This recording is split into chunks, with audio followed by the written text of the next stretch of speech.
Orchard Corset family. This is Sherry from Orchard Corset headquarters, and I am here with the world famous Lucy of Lucy's Corsetry. Thank you for coming to Wenatchee. Thank you for having me. I'm going to ask Lucy a few questions because we let her ask us some questions. So we thought it was only fair play that we should get an opportunity to do that as well. First of all, my biggest question is, you live in a small town in Canada. What brought you to corseting? Well, my very first introduction to corsets was in the movie Gone with the Wind. I had seen that when I was 6 years old, and I thought that all the young ladies in that movie were absolutely gorgeous. They all looked like little frilly dolls. And in the one scene where Scarlett is having her corset tied up, she was saying, "Tighter, man! You got to make me 18.5 inches again." And to me, that didn't look like she was in pain. She was actually making goals for herself. But I didn't try on a corset for the first time until I was about 15, when I decided to wear a Victorian morning gown for Halloween. But really, my regular corset wearing started when I was in university. I had to stand up a lot of the time for my biology labs and my chemistry labs. I noticed that I had some back pain and my feet hurt and everything. And so I got a little underbust corset, just a little fashion one with plastic bones in it. But I noticed right away that my posture was better and that my feet didn't hurt when I went home after the day. But after a while, I just had to keep buying smaller and smaller ones. So it was just like, these are stretching out on me. They weren't actually stretching out. I was getting smaller. And I really started to like the idea of waist training and having that little tiny whittled waist. And it just kind of grew organically from there. Yeah. And now you're everywhere. You can't hardly go on the web and not find Lucy for Lucy's Corsetry.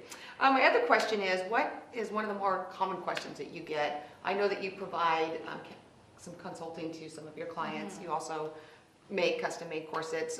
What is a common concern or question you get? The most common question I get is, I want to buy a corset, which one do I buy? That's not a... Well, yeah, but I mean, there's no one perfect corset for everybody, because we all come from different walks of life. We don't all have the same budget. We don't all have the same body type. We don't all want to waist train, and sometimes we just want it for one special occasion, like your wedding or a convention of some sort. And so obviously, you're probably not going to want to buy a $400 corset if you are just going to be wearing it for half a day. And that is where my corset consultation service came from, because if I have your parameters and your restrictions and what you're really looking for and what your body type is, I would be able to cater my recommendations better to you. And so that is there to answer that question. And it's going pretty well. Yeah, if people are very serious about it. I also have over 50 corset reviews from over 30 different brands. Including Orchard Corset. Including Orchard Corset.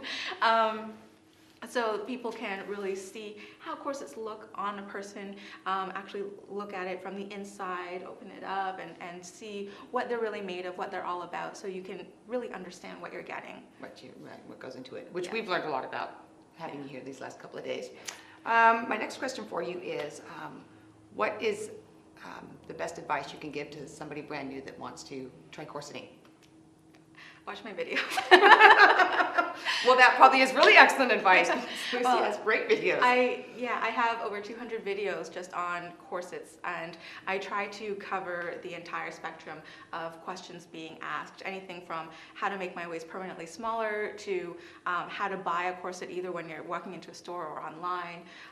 And so I really try to tailor my videos to answering one specific question for the most popular questions. And really, when it comes to explaining a foreign idea to people, showing it on video is so much easier than just trying to explain it in an email, because you can actually point and let the audience see exactly what you're talking about. That probably helps with language barriers a little bit too. You can visually see what's going on, and even if you don't speak the language, you might be able to figure something out from that. My last question is really just a personal interest question. I noticed that your email address and on your YouTube is Bishonen Rancher, and was trying to figure out what a Bishonen was so that I could ranch it. So I'm just wondering, what is that?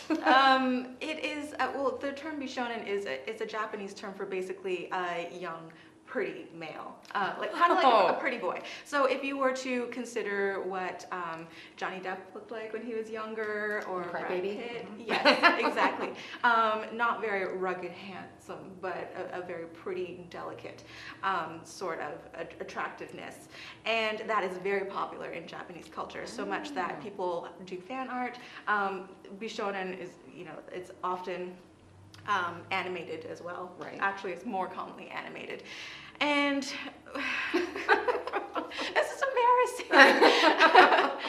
When I was 14, one of my friends and I just got to talking, and we couldn't be sure if they were really male or not, because some of them are so effeminate. So we're just like, I wonder if you can breed Bishonen to be, even prettier and taller and faster and with blue hair or pink hair, just by matching them Right. up. So that's how you became a Bishonen rancher. That's how I became a Bishonen rancher. And when I was signing up for YouTube, all of my regular handles were gone. Oh.